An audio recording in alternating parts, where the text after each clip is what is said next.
Friends, it's Mari for the Vicki Boutin design team. I'm going to be creating a 12 by 12 scrapbooking layout here for you today. You can see the finished layout on the screen there. The theme this week was non-traditional Valentine's layouts, and so I decided that I was going to fussy cut the flowers from the fresh cut patterned paper. So these are all the florals, all fussy cut out here on my table, and I've also got a piece of the Vicki Boutin Foundations paper as well. My idea is to create a heart using these florals, and I also wanted to do a little bit of mixed media behind my heart with the Vicki Boutin art crayons.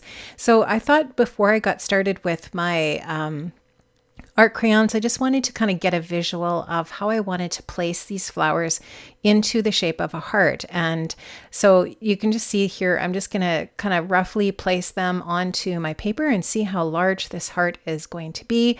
I did have a photo in mind to scrapbook with this particular project. I do have that off to the side there to the left. And I thought that I wanted probably to do a 4x3 photo in portrait to go along with the shape of this heart wreath, so to speak, for my project today. So I'm mixing up a bunch of different art crayons to kind of create a bit of a corally pink tone, which is really, I think, that sort of the dominant color that's in those different florals from Fresh Cut. And I wanted to just create a heart shape using some water and some of my art crayons here that you can just see I'm mixing up on the right of my desk there. And just using a watercolor brush here to mix these up, I'm adding a little bit of water to the foundations paper as I go here. I have not treated the paper with any gesso. This is just the foundations paper. The foundations paper is nice and thick, so it will take a little bit of water. Here you can just see I'm also adding some splatters and just generally trying to get a heart shape in that really pretty soft corally pink color to be the base for where I'm going to put those florals. I'm also doing a little bit of drying with my heat tool here. I didn't include all of this on the screen. It's pretty boring to watch.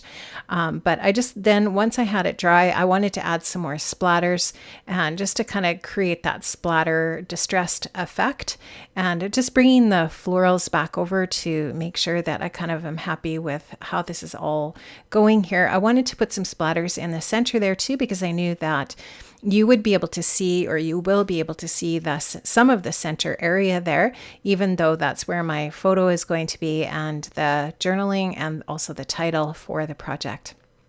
I wanted to add a little bit of yellow as well. I'm really always so happy that there's a white crayon with Vicki's art crayon sets in the neutral set, just because sometimes it's nice to tone down some of the colors if you don't want them to be quite as bright. And so you just saw me mixing some white with my yellow there.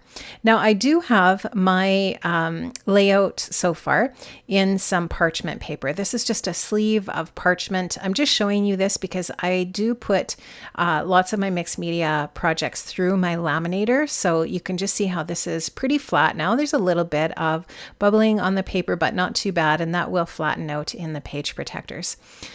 Page protector singular. So now you can see that I've got my florals all back on there again. I'm happy with how these are looking. I have the ones that are flat to the page stuck down with some liquid adhesive, and then the ones on top that I want to kind of layer over top, I am adding some 3L scrapbook adhesives foam squares here, just to give the heart some dimension, and kind of makes the florals come alive in that way if you layer them on top of each other like that. And there's another technique I'm going to do a little bit later here to add a little bit more life to these florals.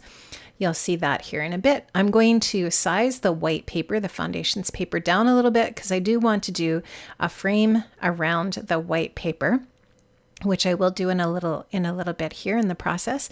I also wanted to add a little bit of a photo mat to my photo. Now my photo has been trimmed with my Tim Holtz guillotine trimmer, the small trimmer that has the decal edge. So I've trimmed that out with my decal edge trimmer, and now I'm going to mat it in that kind of burgundy colored patterned paper that's from the 8x6 paper pad.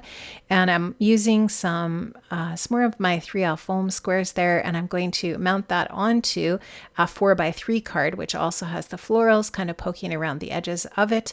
I thought that was really pretty. And I'm also going to use one of the black puffy sticker phrases from the black puffy sticker phrase sheets. This one says photo op, obviously. There you can see it just fits nicely within the frame of my floral wreath and fits nicely to the side of that 4x3 photo. And you can see there's just a perfect amount of space left there for a little bit of journaling. Now I have sewn around the edge of my foundations paper, and I am going to adhere that onto a piece of just plain yellow textured cardstock. I think this is some American Crafts cardstock. Once again, going with the non-traditional Valentine's theme. So we usually don't think of yellow necessarily as being a Valentine's color, but I just like how it goes nicely with the florals. There's a little bit of yellow in those florals from the fresh cut paper. I wanted to just balance off the florals on that bottom right side there a little bit. So I am going to, I believe, end up sticking that little bit of fussy cut flower in there. And I also wanted to add some of the dimensional butterflies to the project as well. These are just really cool bits of ephemera that you can add to your projects. And I just thought they really went nicely with this kind of more of a formal layout, I guess, in the sense that it is a wedding project or a wedding photo that I am documenting here.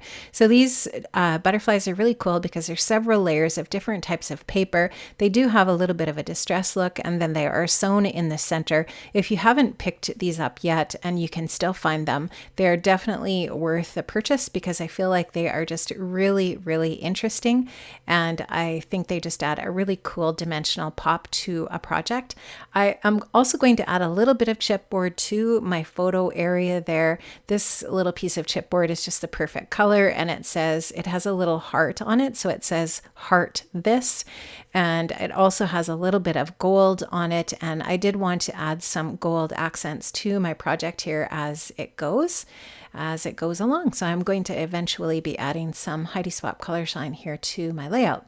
I also wanted to add a little phrase sticker to the top of my project as well. And so you'll just see me using my tweezers here to add that in. That is a phrase sticker that is from the sticker book from Storyteller, which just has so many fantastic little bits that you can use to add just all the little details, right, that make a difference on your project. Now let's just see here. Oh yes, this is where I'm adding my color shine. I'm going to add some color shine splatters, and I really like, and this is where what I was alluding to earlier when I said I'm going to add some more life to the flowers later. I just feel like this beautiful gold color shine just gives the florals just a little bit more detail and a little bit more texture and shine. And I'm also going to add some Dina Wakley gloss spray in white, and this stuff is possibly one of my very most favorite liquid sprays or mists or whatever you want to call it to add to a project. It dries very dimensional because it is an acrylic product, and I love it. And it almost looks like there's a little bit of snow on my flowers or something. I just think it's so pretty, and I'm just going to lift this up to the camera so that you can see it. I just feel like that's just the perfect amount of detail, and it actually ended up going on my butterflies as well. I am actually going to add a third butterfly to my project, so you'll see that here in a minute. And I actually did film this also for Patreon. I filmed this process real time for my patrons. They received, I think, a video that was like an hour and 10 minutes or something like that for this project. I edited a lot of this out, and so my patrons over on Patreon did get a much longer process and an explanation, much longer explanation of all of the different little parts of the process. But here you can just see I'm adding that third butterfly in there for my visual triangle, and I like how that finished it off. Thank you so much for joining me today. I hope you were inspired to use the fresh cut paper in a different type of way maybe than you had thought of using it before. Definitely more of a non-traditional Valentine's layout for sure. I had so much fun creating this. Please make sure you check the links in the description box below for information on the products that I used today, links to Vicki's blog and the Facebook group, and check out these other videos that I've linked up to as well. Bye-bye.